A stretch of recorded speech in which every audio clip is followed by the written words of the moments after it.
দুপুরের খাওয়া দাওয়া নিয়ে বসে পড়লাম। এই যে রেডি রেডি হয়ে গেছে।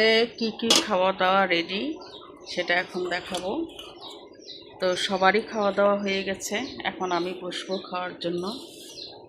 এটা হচ্ছে চাল কুমড়া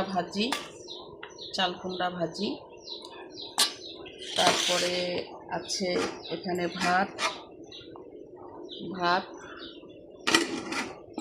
এরপরে আছে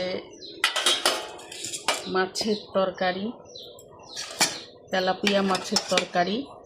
এই যে আলু দিয়ে, একদম মাছের মাথা আলু দিয়ে। এরপরে আর একটা আছে, এটা পেঁয়াজ ভাজা, মাছ ভাজা। আর এইটা আছে ডালের ভর্তা, মসুরির ডালের ভর্তা। তো এই দুপুরকার খাওয়া এখন খাবো। এই যে রেডি করছি, এখন খাওয়া শুরু করব। তো সবাই ভালো থাকেন, আমি একটু খেয়ে নিই।